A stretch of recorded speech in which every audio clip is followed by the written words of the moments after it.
That's a theme here. Taylor Rose says, I want more. I cried the entire second half of the episode.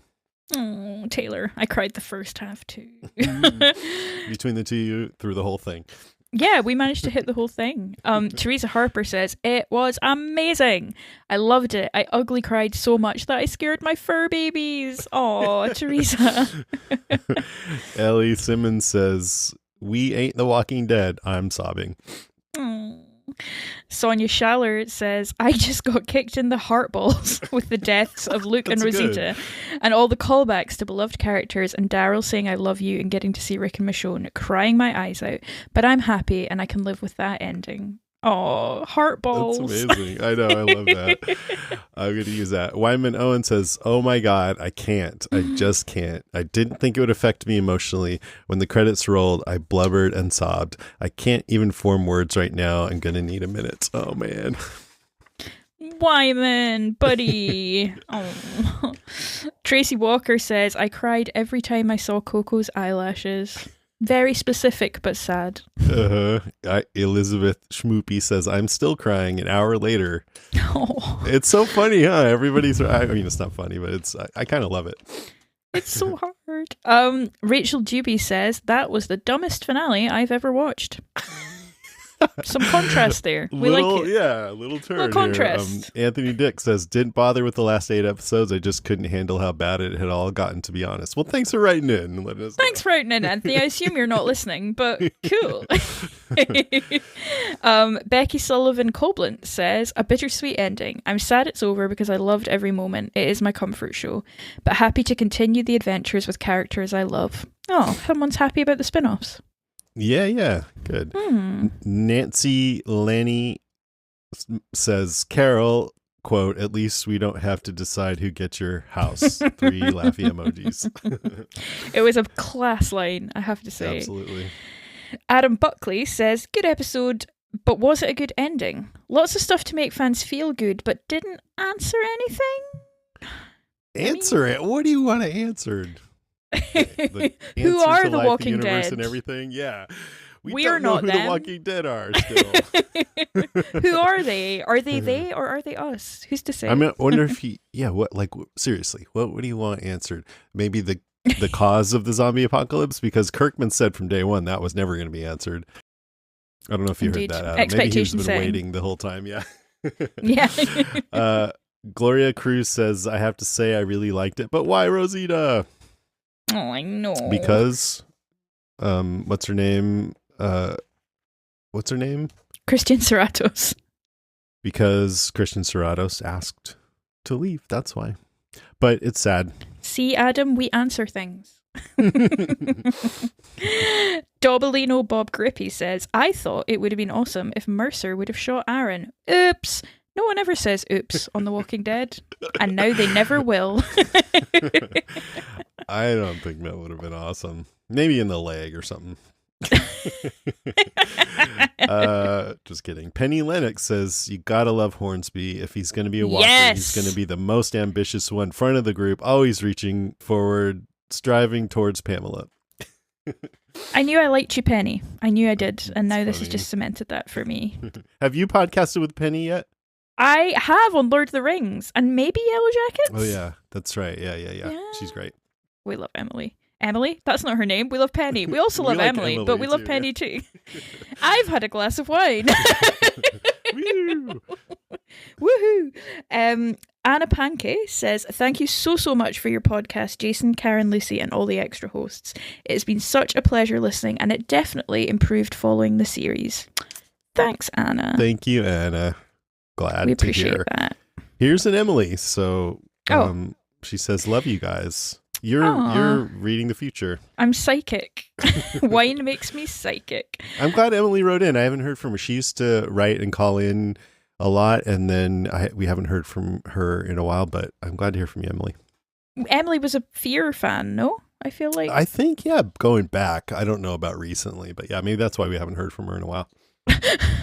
Dealing with stuff. We love you too, Emily. Brian White says, Daryl riding off on his motorcycle is about how I imagined the show would end years ago before I knew about all the spin-offs. It's really hard to feel like a true ending knowing we have 3 major character shows coming. For a series finale, it was decent enough. Fair play, Brian. Fair play. I don't know why, but I just pictured Daryl riding off as the camera kind of rises back, and then he like slips and crashes. Just straight into a wall. Aww. Oh, well. That was an interesting way to end it. Yeah, it's very bleak. I haven't had any wine either. It's weird. Yeah. Gabby Jade says, was that Greg Nicotero as a zombie at the end when Daryl is driving off? Yes, it was. Was indeed. Mm-hmm. Kate Harvey says, just finished watching. I don't know what to think. I really don't. I'm emotional. Yes. End of an era. But no, I didn't like it. It just didn't hit like it should have after all these years. I'll have to come back when I've thought about it some more. Maybe rewatch. Shrug. And then Kate Harvey wrote again, I seem to be the only one that still doesn't like it. I've watched it again, but still feel the same.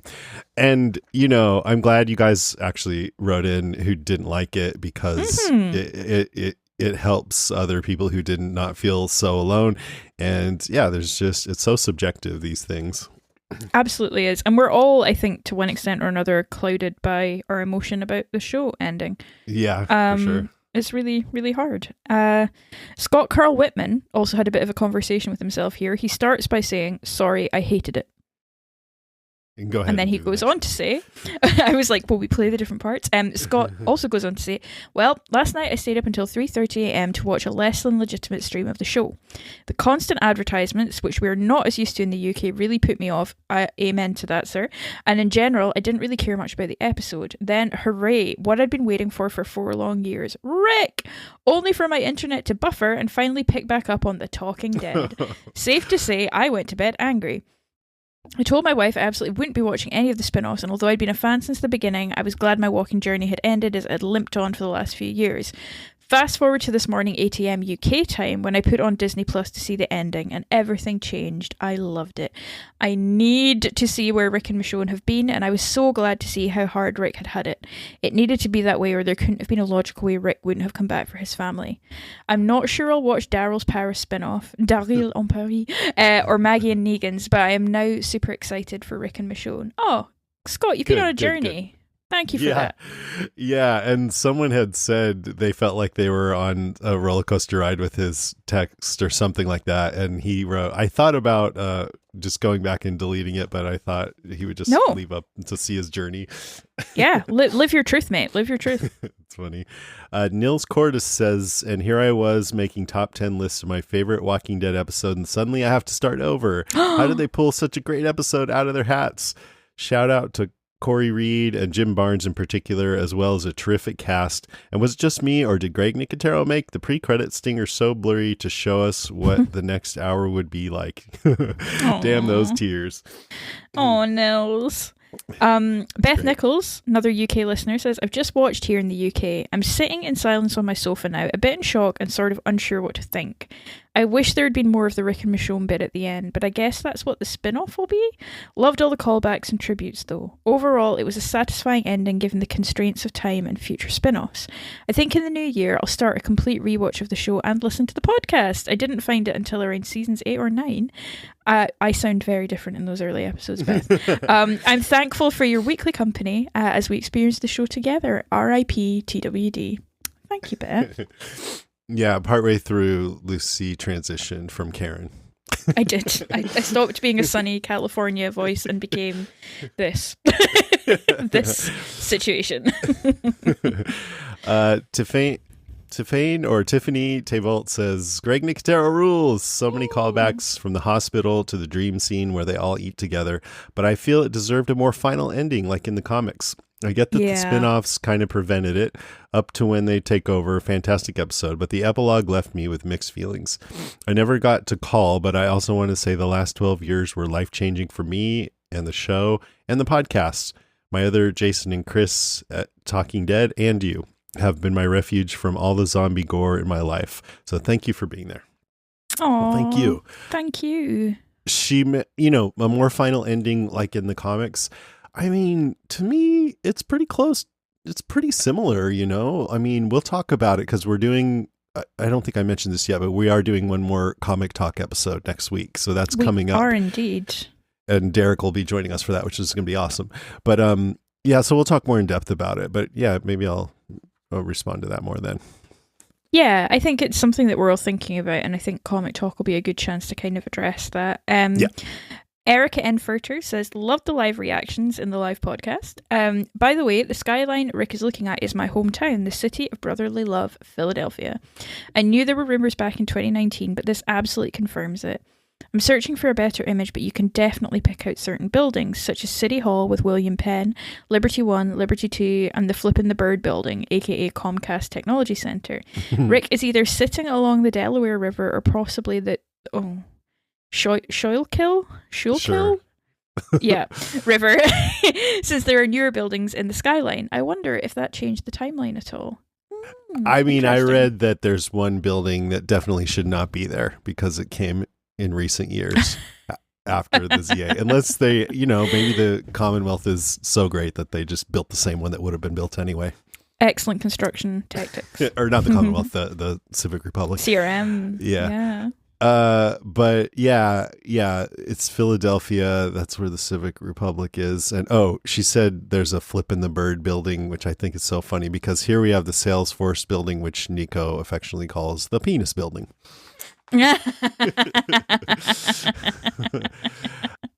Love it.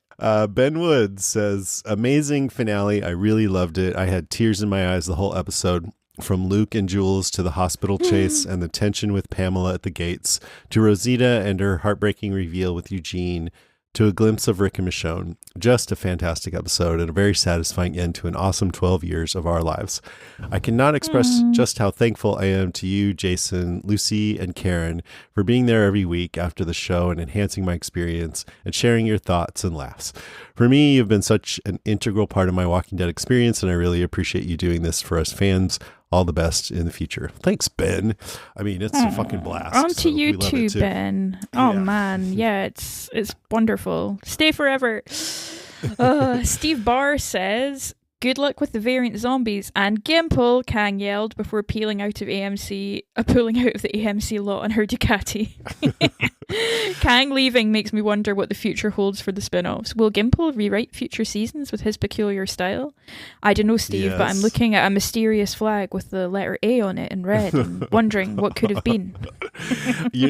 After we talked about it, and I really think that whole Michonne Rick thing, which Gimple clearly wrote, made me so appreciate what Angela Kang has brought to the show, which is definitely just being more emotionally straightforward and being feeling connected to it in a way that's emotional. And it just felt like, man, I remember a few Gimple episodes I really enjoyed his cryptic style because it just felt kind of like a weird poem or something. But now that we've had a few years of Kang, where for me, when you're connected to something more on an emotional level versus a intellectual level, it's a stronger connection for me.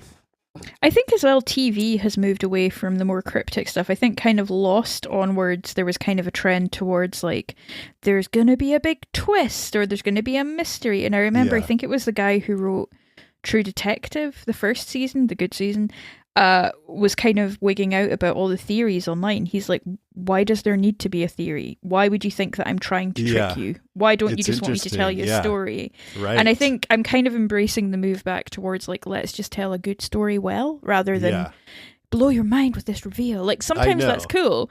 It is. Like Dante is a whisperer. That was great. But it was because it was rooted in like real emotions and fears about infiltration and stuff. So yeah, no, I agree with you on that. It just kind of kills me on some shows when people want to come up with the craziest theories about things. And I mean, Lost was a show that encouraged that, but most shows you can just feel by the style that it's not that. So I mean, I don't want to throw anybody under the bus, but Wendy had some crazy theories about Handmaid's Tale, and I was like, what? What are you talking about? So then we got the showrunner in, and I got to ask him about it, and he said they weren't true. Ha ha.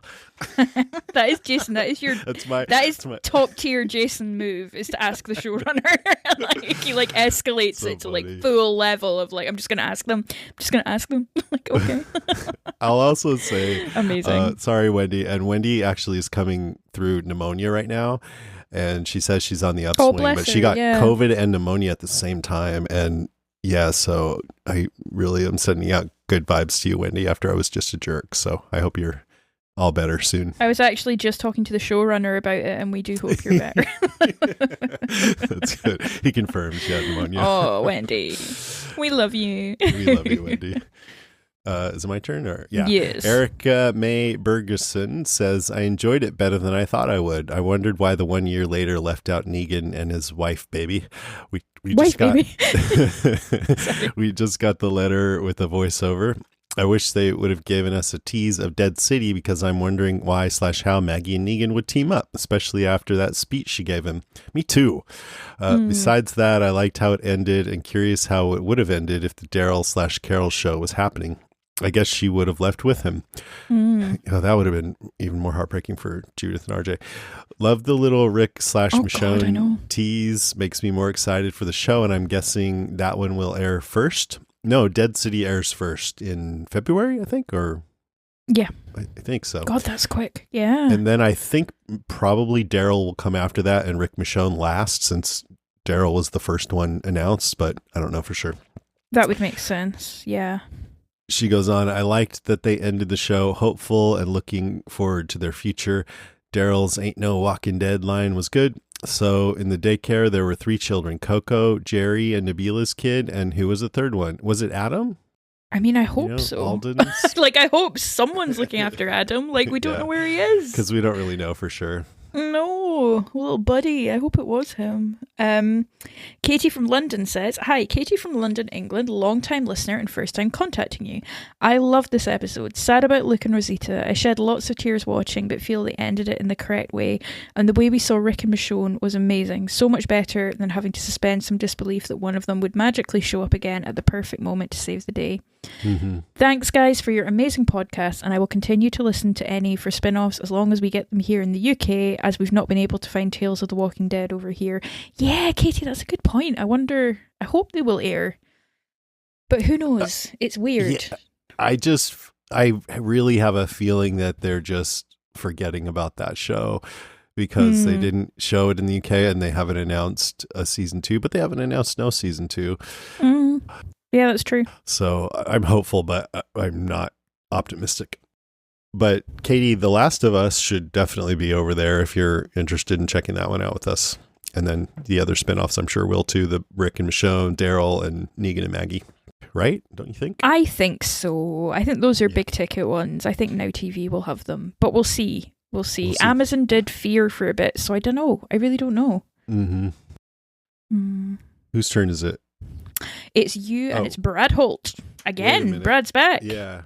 Brad Holt's back. I guess he back wanted to come back after he processed, so now he has. And he says, wow, I'm so happy with the finale. I thought they brought the Commonwealth arc to a satisfying close and followed up with an epilogue that both sets up the spinoffs and allows us closure for the rest of the characters. Yeah, exactly. Yeah. The Magan spinoff.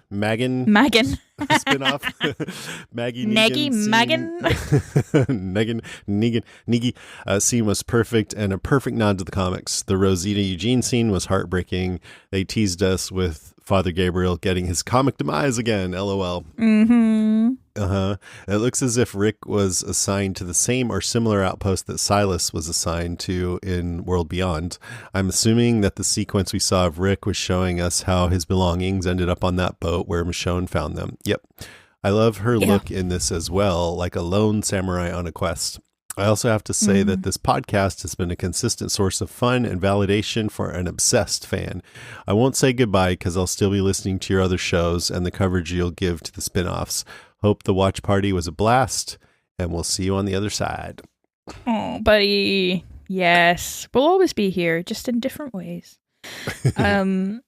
Janet Seidel says, the Rosita story absolutely killed me, destroyed me. The last time I felt that gut punch was the Beth death. The Negan-Maggie conversation was so needed and great. Lucy, I'm so sorry about Luke. I know, Janet, it's been a hard week. Hard to believe it's over. I've been watching since the start, listening since season 3 or so, I think. End of an era for sure. Oh, Janet. Yep, that's true.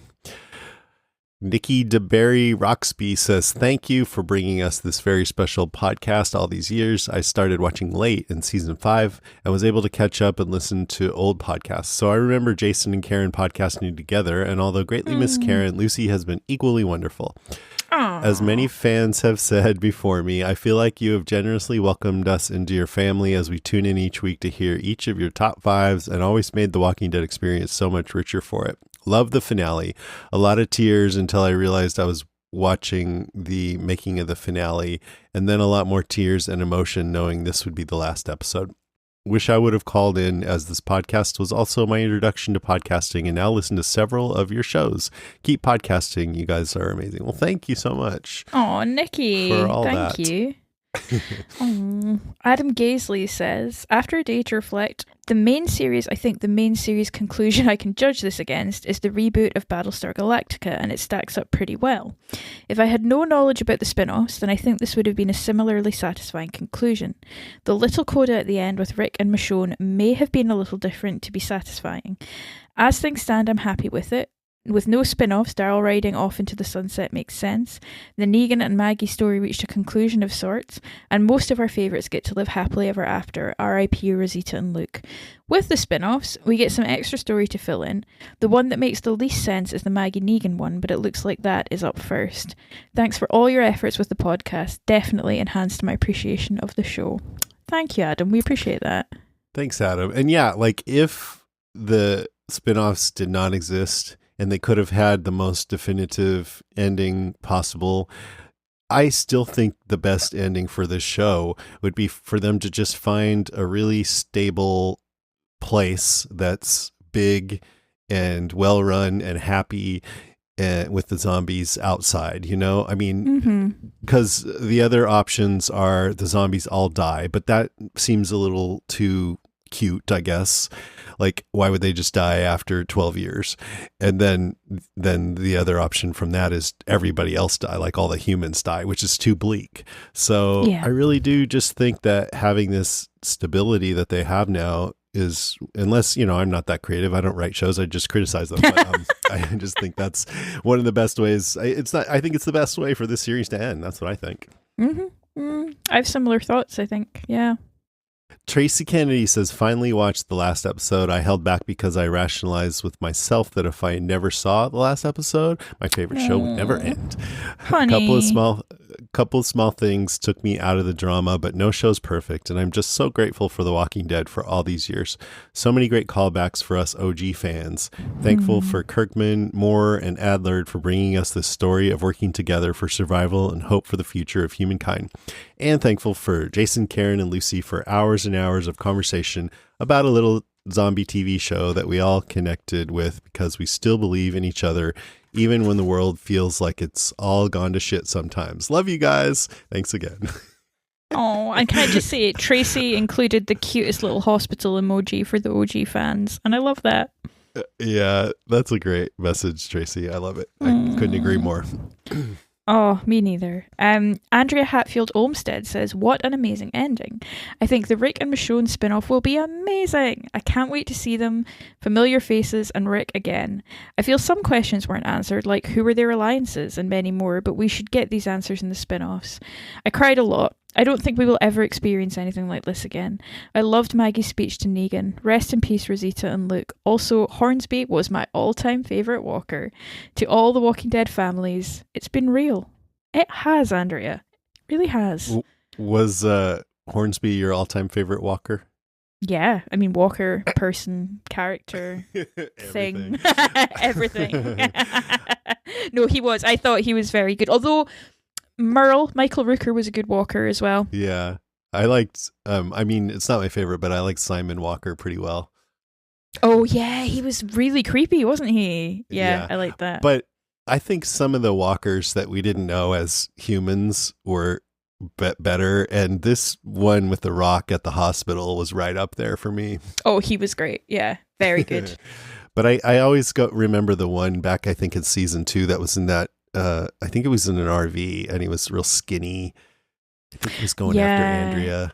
That was. I remember him. Was he Yason Kabasi? No. That's not what I'm talking about. No, I'm talking about.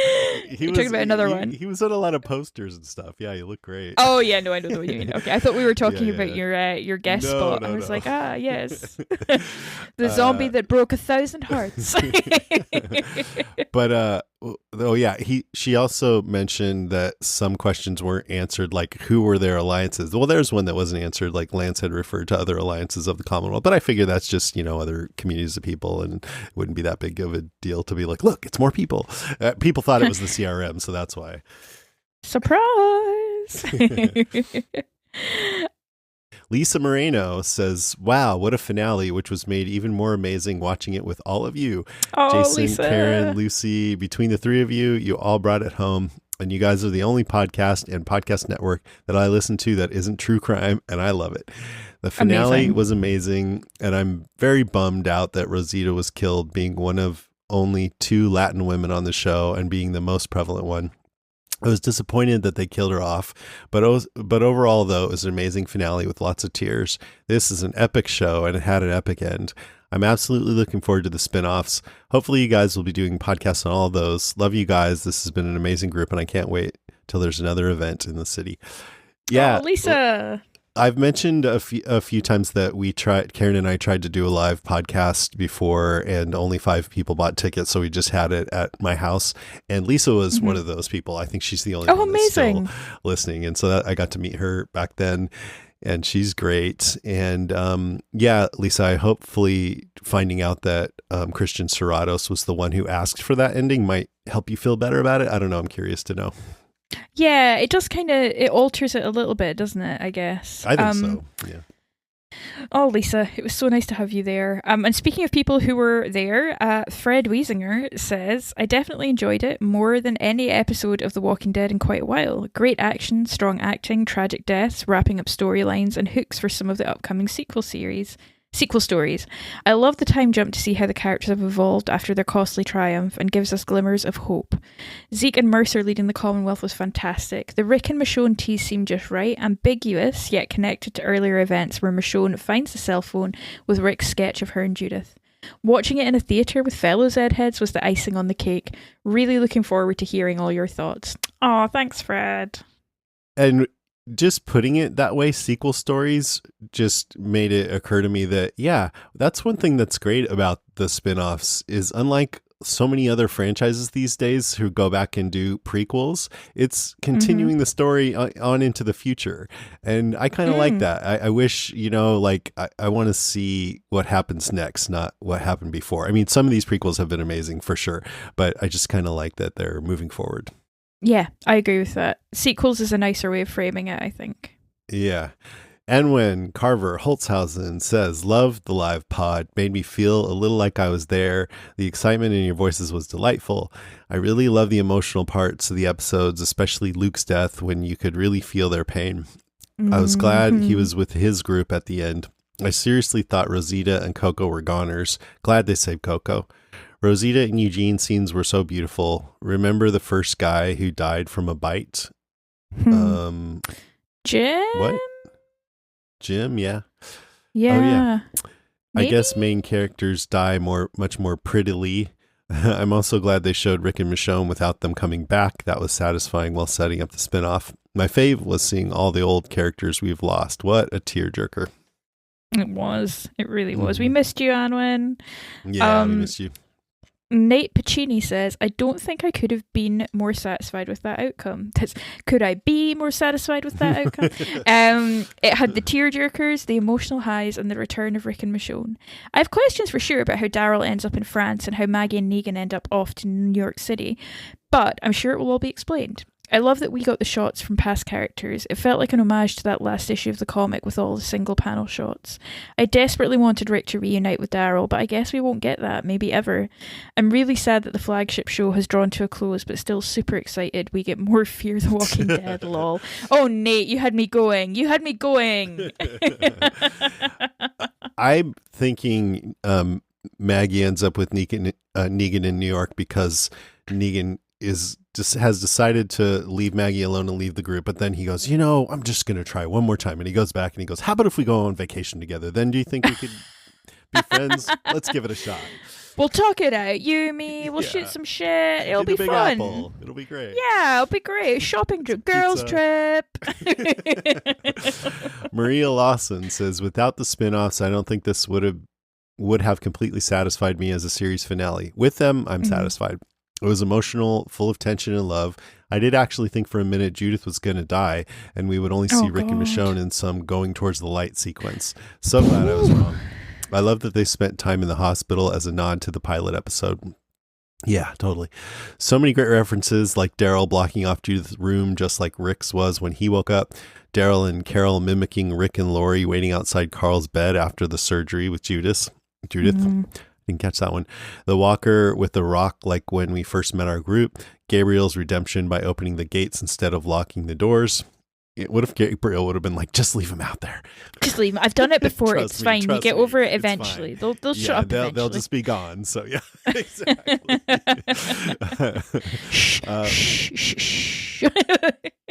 Bonus. Negan finally said, I'm sorry. Rosita's death was much harder than I thought it would be for me.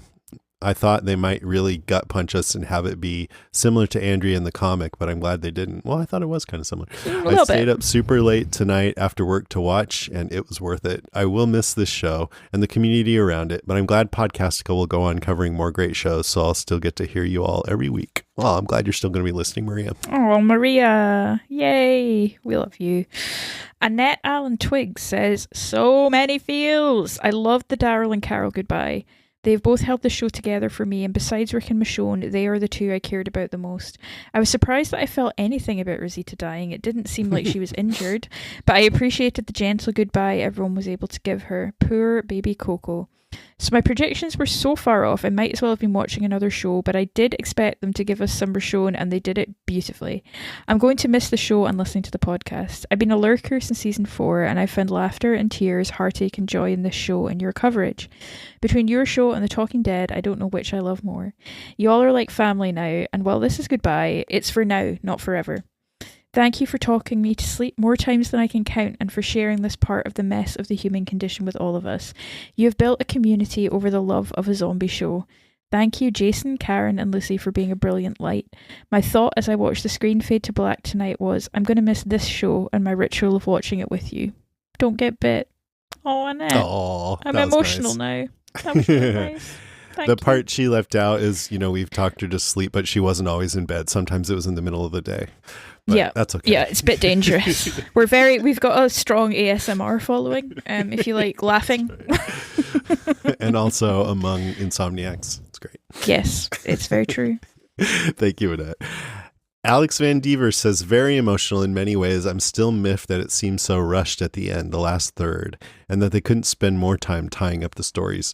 I thought Jerry would die, and he didn't, so I'm glad about that. Sad they brought back Luke and Jules just to die, probably so they don't have to kill off more of the mains that have been on the last season. Rosita's death was so poignant, really sobbed over her exchanges with Eugene and Gabe. I'm disappointed in the very end, although I was so glad to see Rick. This is what I wanted to see, some sort of flash forward, even if it was an older Judith talking to Rick, maybe on her 18th birthday. I think it very likely that Rick will survive in his spinoff, which would take place any time before my envisioned flash forward. Rick could be talking about how proud Lori and Carl would have been of her and how proud he is to be her dad. And scene. Wish Angela Kang would have consulted me. I mean, we thought about Alex. That too as a possible ending, a flash forward, but I think they didn't want to do that because they don't want to kill the tension of wondering whether Rick will survive, even though I hope you're right that he does, Yeah, I'm with you, Alex. I think that would have been a fab ending. Although cool. The other thing that gives me pause is I do love Kaylee, and it would be weird to see someone else be Judith, but That's true. Put some old age makeup on her. No, I'm just kidding. That's the one. Yeah, she could probably do it. She's a cracking actress. Maybe. Yeah, maybe. It's been 84 years. Like, yeah, okay. Bryson Wolf said, it didn't seem like a finale. It seemed more like they didn't know how to wrap it up since it's changed so much over the past few years, and all they could do was use it to get people to watch the new shows. There wasn't really any resolution for the series as a whole. They just defeated another group with an evil leader. But they've done that like a bajillion times already, and there's always another group to piss off and defeat somewhere. Or was the Commonwealth the last bad group anyone will ever have to deal with? The zombie apocalypse didn't end, but I guess maybe that's the overall ending message they're sending. The zombie apocalypse never ends. It just cycles over and over. I mean, this is Lucy talking, that would chime with Kirkman's vision. But Bryson says, I really didn't want to not like The Walking Dead, but I really think they should have just ended it with season 9. Main actors left, the show changed, and now they want us to watch 3 more shows about the characters who left the main show but want to come back now. Ugh, no thanks. But anyway, through the good and the bad, the podcast has always been great, and I've enjoyed being a listener over the past 10 years or so. Thanks for the coverage and for the many hours of great entertainment. Oh, what thanks, if we Bryson. just kept doing the podcast as if there was a season 12 and reviewed the non-existent episodes? That would be like so meta. I would love that. We could just improv what happened. We're like, that was wild when Michonne walked in with that pet crocodile, man. I was not expecting that, you know? And then they'll realize that we always knew that we're not writers. Yeah. They're like, I don't know. I want to get the some Fear the aliens in Walking Dead writers are like, fucking told you. And we're like, yeah, I know. Okay, it's hard. It's not easy, guys. Yeah. Wow, Bryson, I love you. I'm glad you've been listening this whole time, but I really can't agree with a lot of that. I just think I don't know of any ending that would be, oh yeah, that just feels like a resolution to the show, except everybody dying or the zombies all dying. Like I said before, those are the only 2 endings, but this is the zombie movie that goes on forever.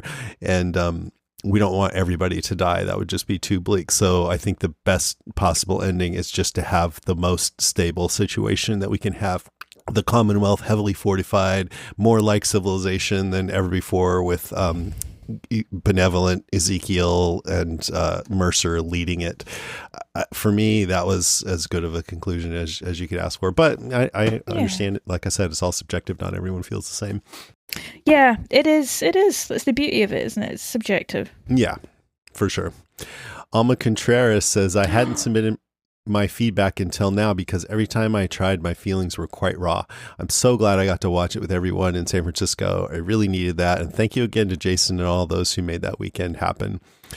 First, I was kind of shocked they killed off Luke and Jules right off the bat. I'd really liked Luke and he was happy he had found someone, but I guess that's how it goes down in the ZA. The Rosita storyline killed me, cry emoji, but ultimately was a beautiful end. All in all, this final episode had everything we needed, and I, for one, was a crying mess through the whole thing. For now, we will catch you on the spinoffs. Thanks, Alma. Alma is amazing. She has the most beautiful hair and style that I have ever seen, and it was such a pleasure to meet her. And all of the Zed heads in San Francisco, but genuinely, Alma, the pleasure was all ours. Yeah. And Alma's been writing in just over the last, I think, like couple of years or so, pretty recently. So, but she's made a big splash in that time, and it was great to meet her.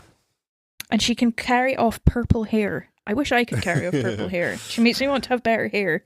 Oh, anyway, enough of my hair. Let's move on to Gary J. Hewitt, who says, I thought it was a great, satisfying ending. The death of some of our heroes was handled with such care and emotion. I'm not crying. You're crying. I loved the change of colour grading in the last scenes of Alexandria, bright greens and blues to show hope, love and good times lie ahead. Yes, that's a good point, because they also repainted the execution windmill, which was a nice move. The Walker smashing the glass with the brick was a nice callback to season 1. I loved the Daryl Carroll scene by the lake, but it felt a little tacked on and kind of meta. I didn't think I'd say this, but I am kind of excited for what lies ahead. Oh, nice. Yeah, that's cool, Gary. Gary's great too. He has the Choose Film podcast. You should check it out. Ooh, Choose Film. Nice. Mona Trowell says, I thought this was a pretty good ending to the series, but the Roshon scenes frustrated me. I'm sure I'm in a small minority when I say I didn't want to see Rick again, especially just as a commercial for their series. I don't know where Michonne acquired her awesome armor, but she looked fantastic. I did laugh when Daryl said, I wish you could come with me to Carol. Yeah, that's the meta part. I love seeing Lance the Walker blowing up the estates to the cult. The personality was great. I agree. That was Tears brilliant. were shed over Rosita's beautiful death as she had become my favorite character. Kudos to Maggie for having such a thoughtful response to Negan's apology. My biggest complaint at the end was the time jump wasn't far enough in the future. I know it's to use the same actors, but I would love to see a future Judith leading one of the communities. Maybe we will someday. I think that would have made the voiceovers of this last block even more meaningful. This is my first time leaving feedback. I wanted to thank you for your podcasts that make me feel as if I'm diving into great shows with friends. I love the Podcastica Network as I found you during lockdown after I binged the first 2 seasons of Handmaid's Tale. I even joined the Patreon for the rants. No way! That's awesome. I can't wait to join you in watching Last of Us and most other shows you cover. Keep up the awesome work. Well, that's awesome, Mona. I'm glad you found us. That is so nice. I love that. She said something, didn't want to see Rick, especially as a commercial for their series. You know, Rebecca Cantu Davidson sent in a voicemail that gave me a new appreciation for the Rick part of the episode. So once we get to that, maybe that will help change some people's minds intrigued. who didn't like it so much. Yeah. Oh, all right. Thank you, Mona. We've got Kirsty from Sheffield saying, well, the series has ended, and although I was anticipating a disappointing finale, I'm relieved to say it was quite satisfying. After walking thousands of miles, poor Luke lost his love and his leg. His gang saying goodbye was emotional, but not as emotional as Rosita's passing. How she approached her impending death made me cry buckets. What an absolute badass. Just don't mention how she could jump onto that drain pipe without killing Coco attached to her front, or her amazing eyebrows. Yes, did they have microblading in the Commonwealth? Kirsty, I have so many thoughts about those eyebrows. Hit me up, we'll talk. I think they do have microblading. Kirsty says, I've been really negative about the whole Negan redemption arc, but that scene with Maggie was very well done. JDM's face acting was sublime and Lauren Cohen was amazing. Still not sure how their spin-off will work, but I'll give it a go. The logistics of our group getting together at the hospital was all a bit confusing for me, but I was pleased that they resolved the Commonwealth story with a bang, literally, and that we got to see Rick and Michonne. Now that is the spin-off I am waiting for.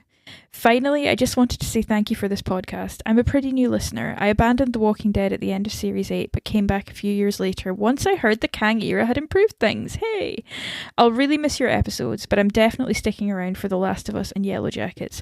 Thanks so much, Jason, Lucy, and the whole gang. Kirsty, what a lovely email. Nice. That's what the Bald Move guys of Watching Dead, they stopped. I don't know if it was at the end of season 8. I think it might have been. And then they kept hearing that Kang improved it, so they came back and filled in all the gaps. And did they? Every episode, yeah. Oh, nice. Okay, I'm going to have to go and catch up on that now. I didn't know that had happened. Tammy Barr says, overall, I thought it was pretty good, but too many pieces that wanted the viewer to use their imagination. 3.86 out of 5 gags. Yes, brought back the gags. I love it. Really enjoyed the tense zombie scenes, but then our folks would be in another place without showing us how they escaped. That's true. I feel like if we really went and scrutinized that, we'd be like, what the hell? I mean, we kind of were already, but we were so emotional we didn't care. Yeah. Like, how did they get out of the hospital? The Rosita scenes and storyline were an absolute roller coaster, but even that sequence doesn't make sense. She was wearing 2 jackets and she fell on her back. How did she get bitten on the back? I mean, good question, shoulder? Tammy. It was kind of the back. I'm with Tammy. Was it? Yeah, but they were all over her. I don't know.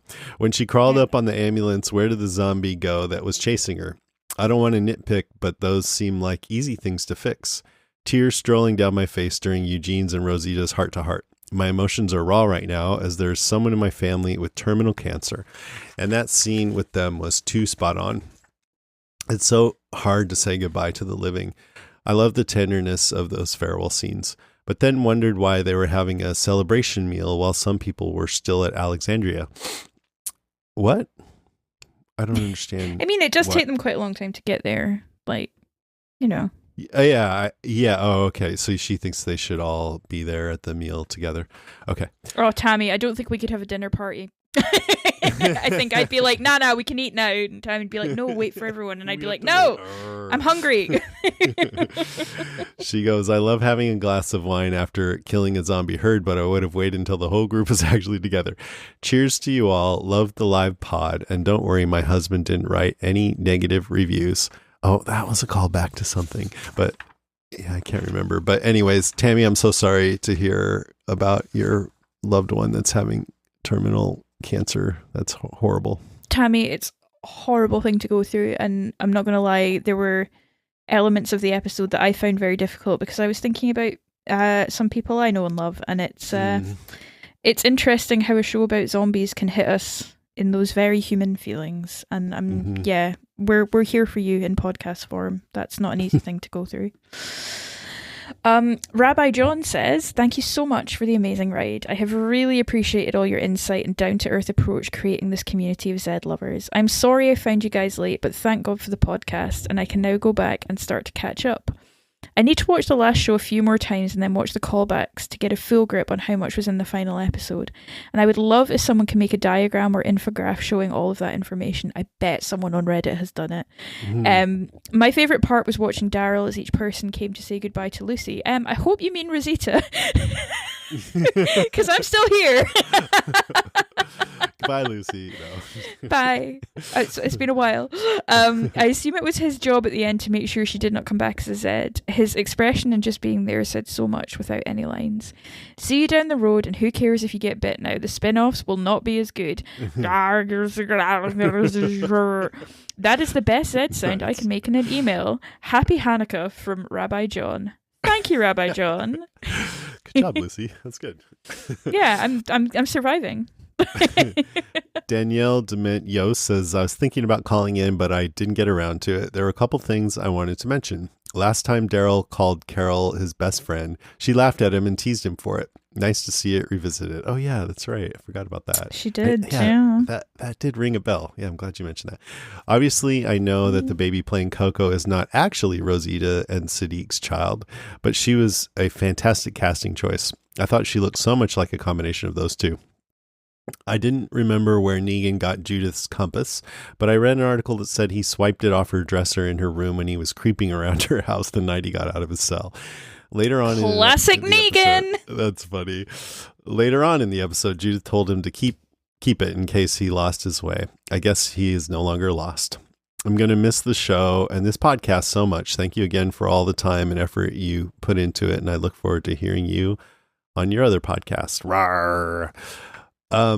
Danielle, that was awesome. You guys had some really good observations in there that I hadn't heard before. So thanks for writing in, and just thanks for being a listener for such a long time. Danielle isn't happy that we're changing the name of the podcast. I think she wants to keep it pure, and I totally get that impulse. In part, it's about the numbers because we already have a lot of people subscribe to this podcast.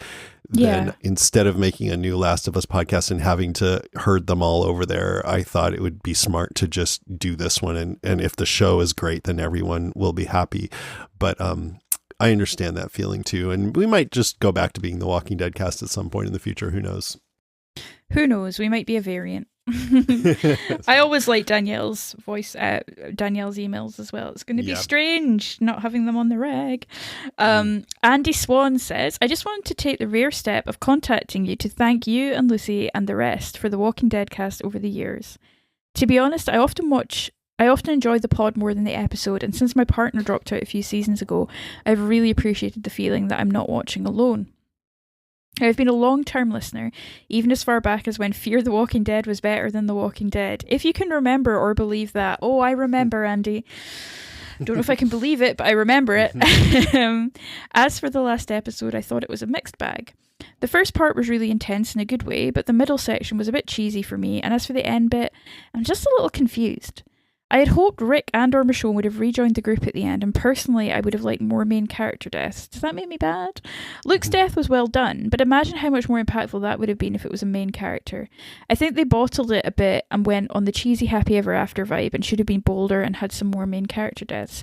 Very much looking forward to your and Lucy's take on it all. P.S. Thanks for the Better Call Saul stuff too. Again, watching on my own and you guys really help with the enjoyment. And one more thing. I'm self-employed and work alone, so often I'll go the whole working day without seeing anyone else. Obviously, I don't know you both, but listening to you and Lucy and the others over the years, it does feel like I'm listening to and laughing along with friends. That can really brighten up a lonely day. Oh, Andy, it's our pleasure, our absolute pleasure to do that for you. And I've been working at home for a long time since 2010 when I started this, and but the podcasting makes me feel so social. Like that helps a lot. If it would have just been me here in front of my computer with an occasional Zoom meeting or something, that would have been a lot harder. I actually think it kept me sane over the pandemic, we were podcasting so regularly, and the sense of connection that you get it's important, and it's very valid. And he said his partner dropped out. That's so common among listeners. I mean, even my partner Karen dropped out. We got to fill that void for people. I love it. We do. We're everyone's friend. All right. Mark Nichols says, I did have a few thoughts. One, Daryl said he would never leave Judith. And in about 20 minutes of screen time later, he leaves. Wait, did he say he would never? I don't think so. She said, I think he said something like, and he said, I'm right here. I think he said, I'm right here. I think it was implied, though. I'm with Mark on this one. I think it was, Yeah, I don't know. I mean, he at one point said to her, he basically said, I might not always be around. Do you remember that? The scene in the woods? Yeah, but that was more like, I might be dead, not I'm going to France. I'm going to take a job. I've booked a wine tour, okay? It's been really hard looking after you and your brother, and I need to get away from it all. Okay, geez, you have Carol, you have Ezekiel. He says, reminds me of the Titanic when she tells Jack she will never let him go, and then he sinks into the water. Heartbreaking moment. 2, you mentioned in the live show that you wondered where Daryl was going. Maggie had said they needed to talk. I wonder if there was news of what we saw at the end of World Beyond. Daryl's going to solve that, and Negan and Maggie are off to New York on a mission. We will soon find out. Or maybe it was news on Rick and they all set out to find him. Maybe Daryl starts on that show, or they mention him going to France. Wouldn't it be cool if that show started with Negan, Rick, Michonne, Daryl, and Maggie reunion? I'd wonder how Rick and Michonne would react to Negan after all of these years. That is something I would genuinely be interested to see, is that reaction of like, oh, he's out? What? Yeah, right. Like, what's going on here?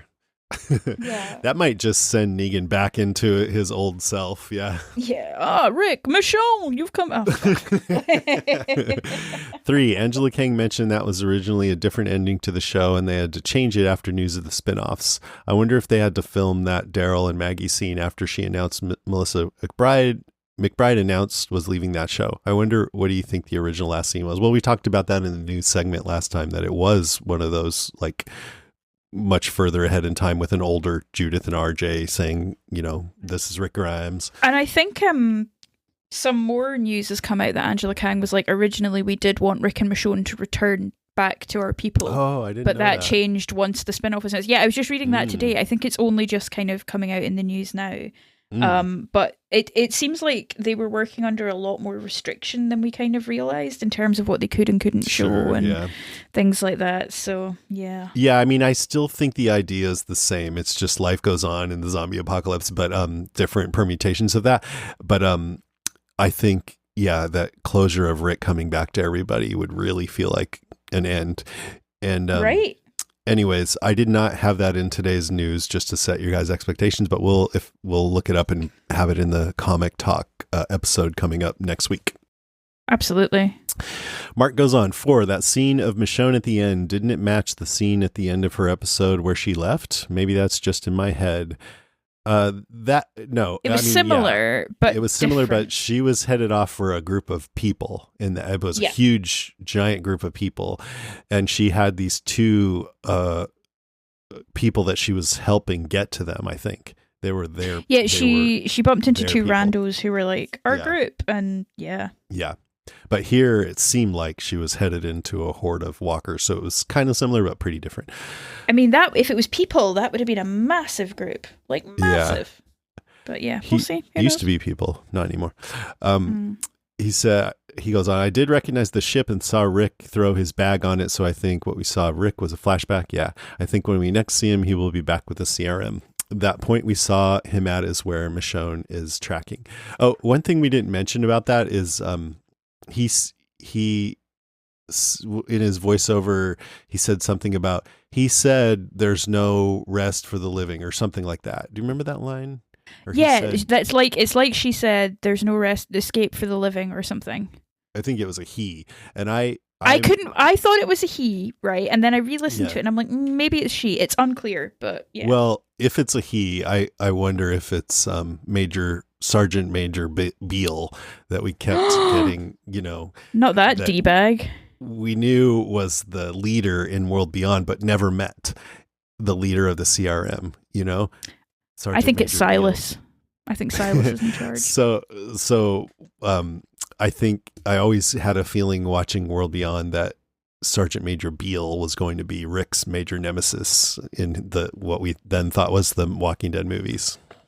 There was also a sense that he was like going to be a big casting thing. I don't know. You can imagine like J.K. Simmons or somebody playing him. Like they really bigged him up. So Rick Grimes.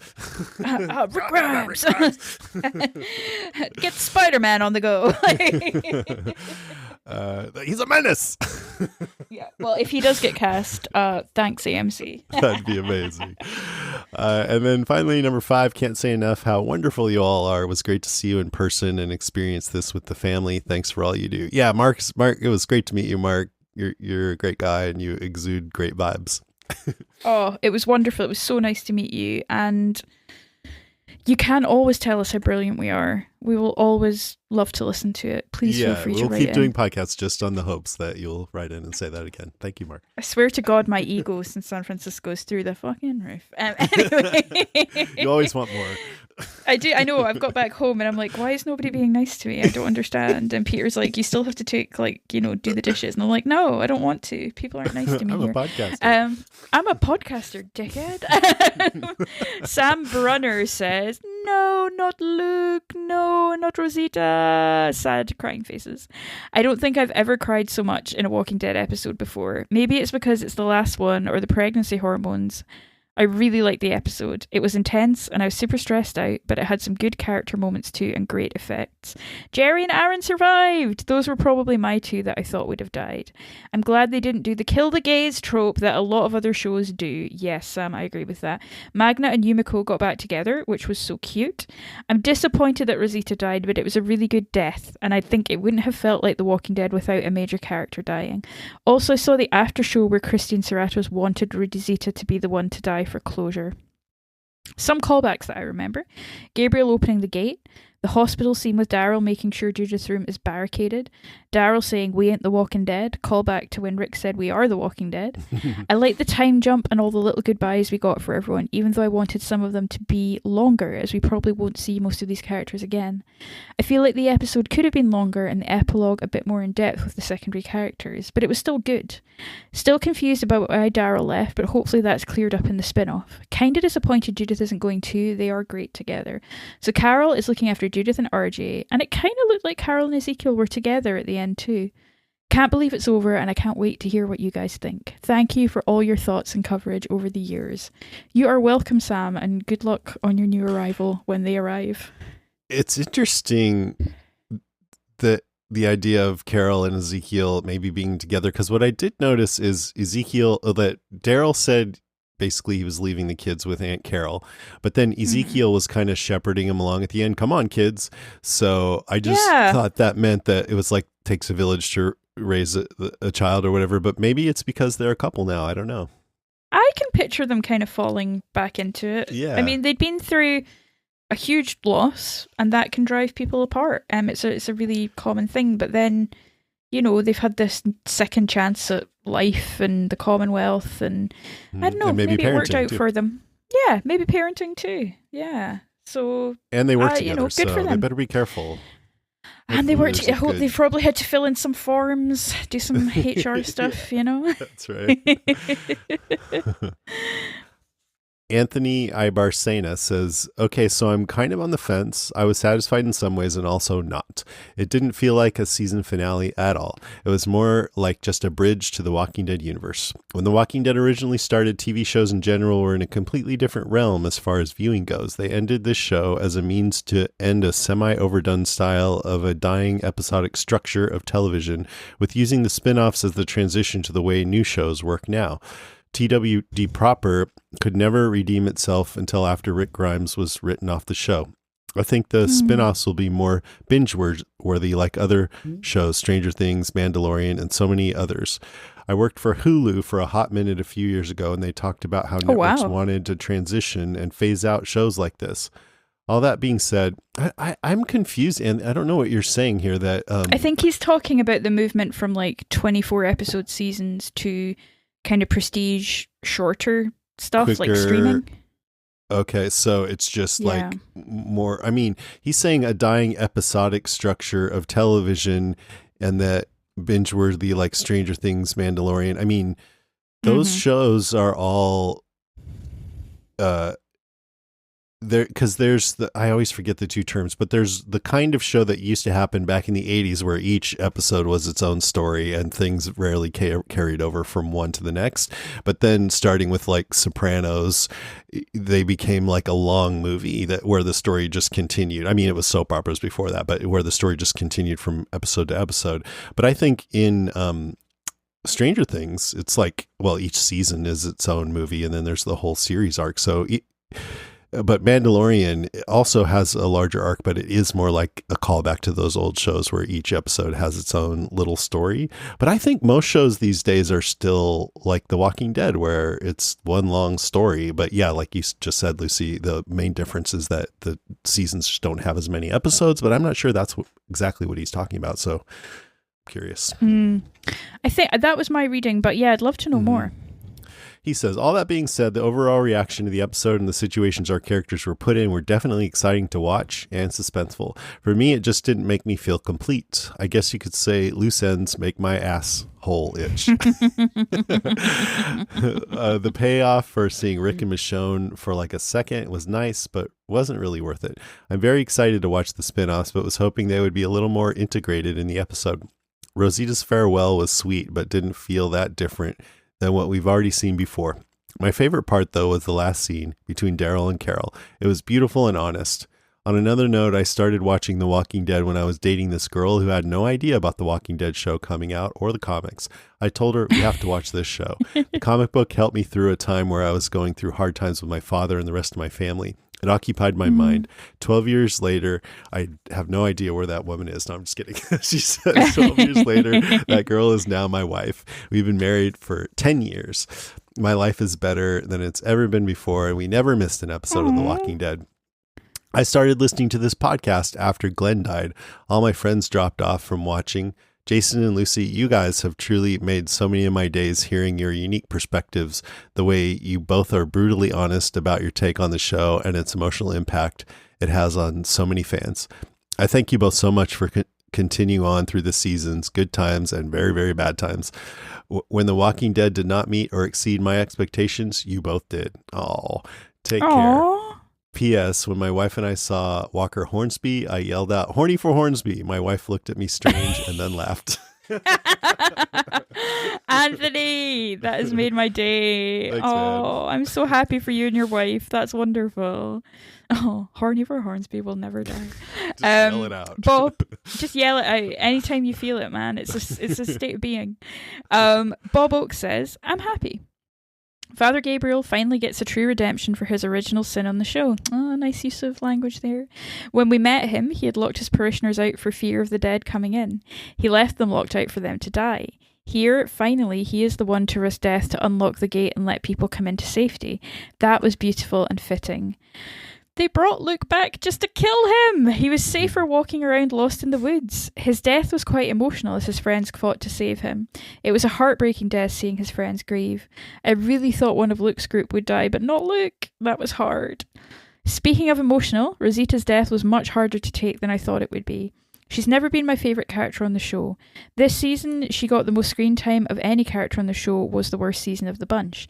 And yet, as I knew it was coming, sigh. It was a beautiful, fitting death for someone who's been on the show so long, and I didn't even have her on my list that week. Never thought for an instant that she would be the one not to make it. I was glad to see so many happy 1 year later. I thought it was well deserved. I'm good with the show going out with me hopeful that everyone left has long, happy lives. Jason, Lucy, Karen, and everyone else who has brought the podcast to life over the years, from the bottom of my heart, thank you. I started listening when I was looking for a podcast that covered Fear the Walking Dead when it started. I went from casual listener to dedicated, loyal listener once I heard the coverage of the main show. I've listened regularly ever since. You have brought so much extra to a show that I loved. I have looked forward to your podcast every week. I am as much a fan of your podcast as I am of the show. And by now, of course, I'm listening to other Podcastica shows. They are all good and well done, and I enjoy them all. So thank you very, very much. Oh, thanks, Bob. That's nice. That's nice, Bob. Thank you. Yeah, I hope more of you guys try that out. I know a lot of people have just listened to this podcast, and you should go to podcastica.com and just see if there's any other show that you're interested in and check it out. There's other hosts too. I'm on a lot of them. I'm not on all of them. And, maybe you'll find something you like there. That'd be cool. He mentioned that Rosita's death was harder to take than he thought it would be. That seems to be a theme. I wonder how Christian Serratos would feel just seeing everybody say, oh, that was much harder than I thought it was going to be. I know. But it is true, And I mean, kudos to her for this. That's such a great performance by her at the end here. It was wonderful. Absolutely wonderful. Matthew Rimmer says, hi, Jason and Lucy. And there we have it. The end of The Walking Dead proper. Things that jumped out to me as I watched. Jules and Luke's horrible deaths showed the stakes were high from the off.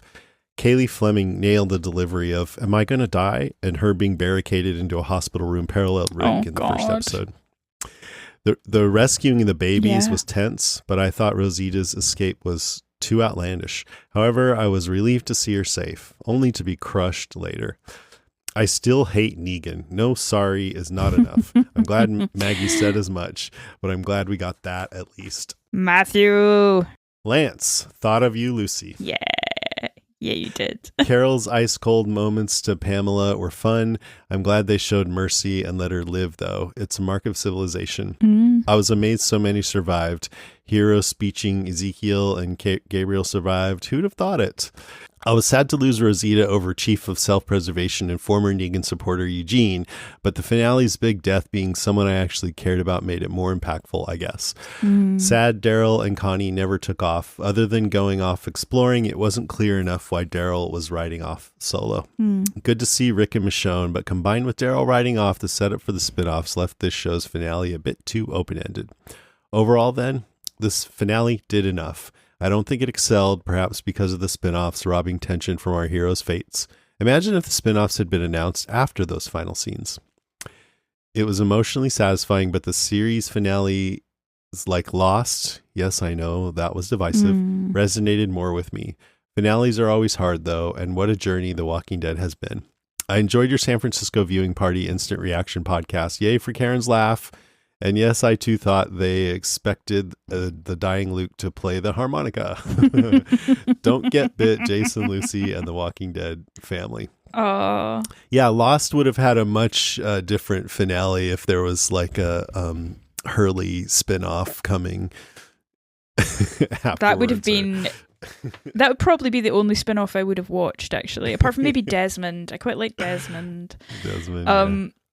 We were talking about the harmonica the other day, Matthew, and I said to Peter, I was like, oh yeah, Jason hadn't realised that Luke was pointing at his harmonica, and Peter was like, he was pointing at his harmonica? I'm like, yes. He's like, oh, I thought they just grabbed it out of his pocket and shoved it in his face. I was like, that's what I thought, yeah. No. That's what it looked like. It's like, get that out of my face, jeez. We love you, Matthew. Thanks, Matthew. Lisa Bartley says, hello, Jason and Lucy. Lisa here. Wasn't sure I could make it through another recording without crying this time, so writing in instead.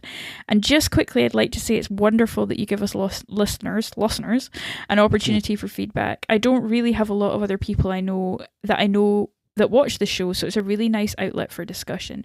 Okay, so Fantastic finale. Loved it. Cried so much. Quick point. When they're about to open the gates and let the people in, and Daryl says that line about The Walking Dead, I actually thought that was great. The way I heard it, he was talking about how Pamela built this place to be like the old world, which I guess he means sort of like a caste system type situation, and he's saying that's the problem. The people are the problem, not zombies. So I think he said, we've got one problem and it ain't The Walking Dead. I feel like that's what's going on there, which makes more sense and also sounded really cool. But he said, we ain't The Walking Dead. Oh...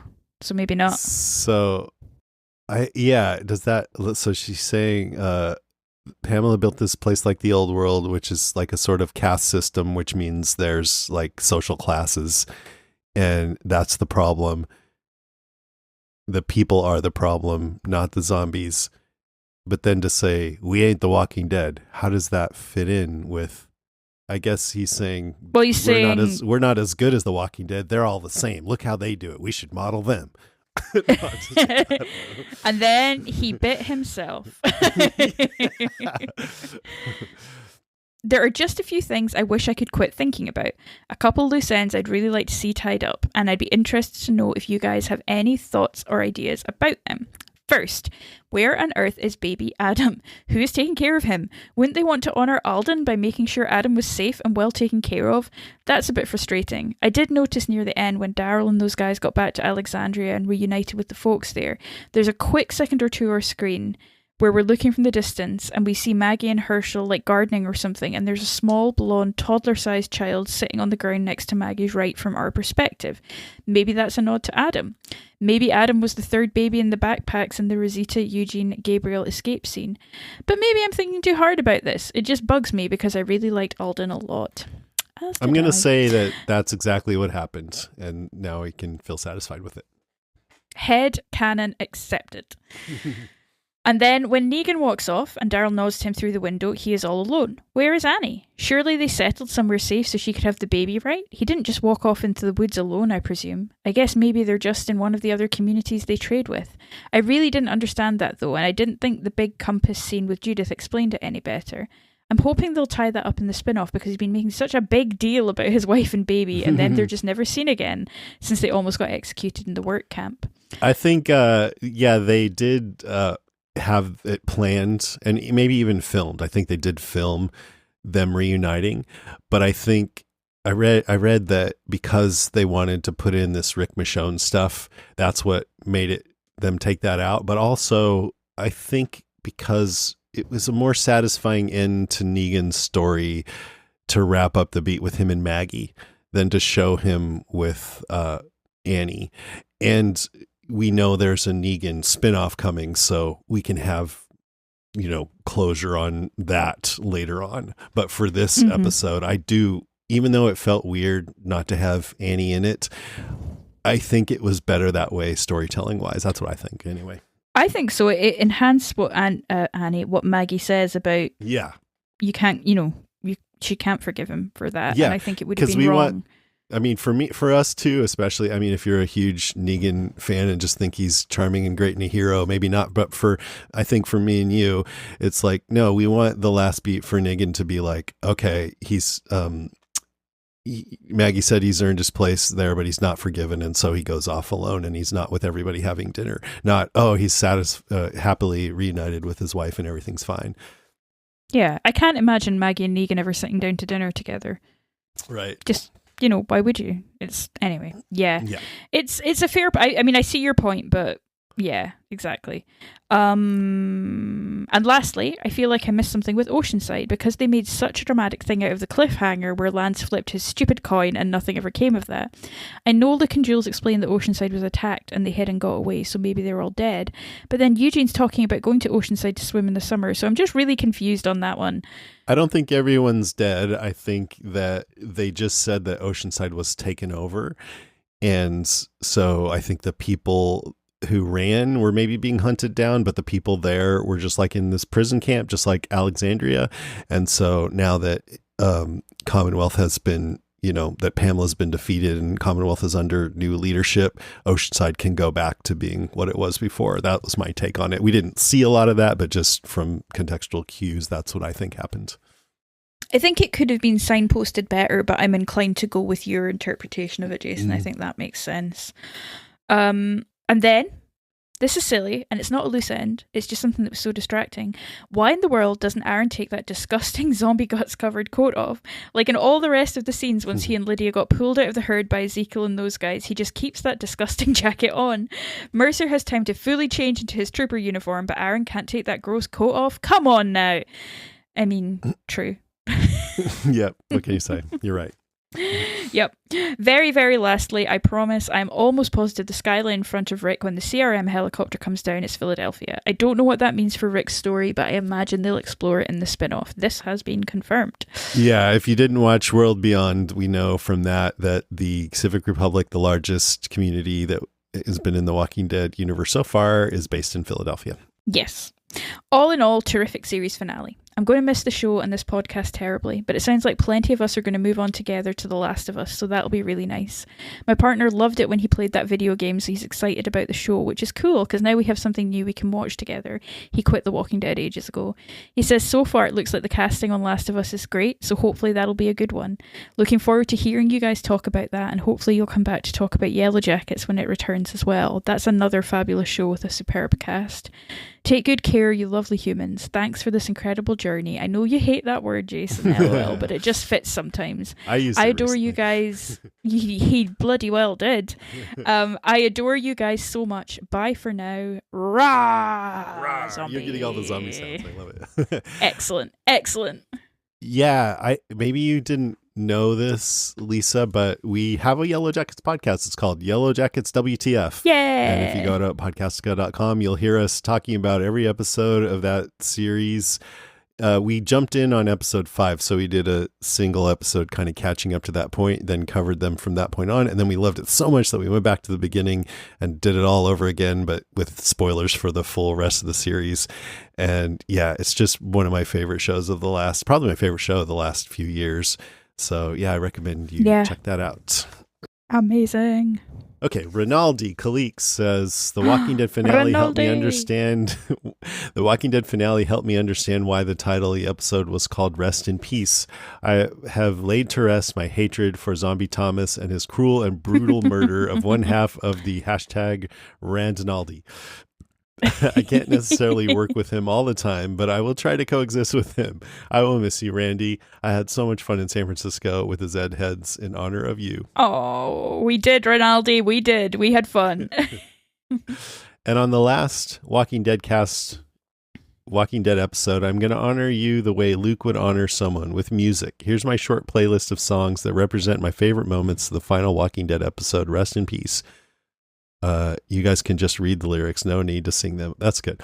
Mariah Carey and Boyz II Men, Sweet Day. The chorus says, and I know you're shining down on me from heaven like so many friends we've lost along the way. The chorus sums up my sadness and joy and peace seeing Gabriel and Eugene saying goodbye to Rosita after a peaceful family dinner. Gabriel saying to Rosita, I will see you again, is a huge change from how cynical Gabriel was about his faith in God in season 10. That's a good point, yeah. Oh, nice. I think he was also just trying to help her feel better as he was taking her baby away, but he meant it. I think he said, we will see each other again or something. Yeah. 2, Michael Jackson, Man in the Mirror, Ezekiel and Mercer standing up for the people of the Commonwealth. Ezekiel could have taken a deal with Lance that Carol negotiated and been in the same spot he was with Negan, but now under Lance's thumb. Because Ezekiel took a risk to make a change, like Michael Jackson sings in the song, he now had control over his life, and he is using that for positive change. Yeah, big time. Nice. 3, Linkin Park, One Step Closer. The song's chorus is, everything you say to me takes me one step closer to the edge, and I'm about to break. That reminded me of Daryl's anger towards Pam for not opening the gates to let the middle to lower class Commonwealth citizens in. Daryl was tired of Pam's lies and manipulations. It also reminded me of Tyler having an emotional breakdown against Pamela and using her former assistant Max as leverage to try to kill Pamela.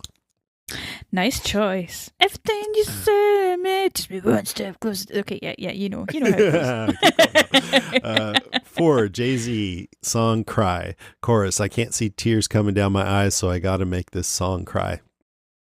lyrics. I can understand why you want a divorce now, though I can't let you know it. Pride won't let me show it. Pretend to be heroic. My ego, I always want to grow it. But deep inside, I'm a guy that's lovesick. Chorus says, I can't see tears coming down my eyes, so I got to make this song cry. This song reminded me of Negan's heartfelt apology to Lucille in the episode Here's Negan. Lucille forgave him. Negan gives Maggie a heartfelt apology, and understandably, Maggie doesn't forgive Negan, though she's willing to coexist with him. Negan obviously has trouble expressing his true emotions to the woman he's done horrible things to, much like Jay-Z in the song, but he's trying to be remorseful. Yeah, true. Well, he's now with Annie with the good hair, so it's all fine. He's fine. And finally, a song that reflected my emotions at seeing Rick and Michonne remembering all the people they lost. Diddy and Faith Evans and 112, I'll Be Missing You. The song even feels like a goodbye to the show itself. I will miss Jason and Lucy talking about their hopes for the next episode of The Walking Dead. And yet, I'm still smiling. Rinaldi. That was fun. Diddy song did feature on my unofficial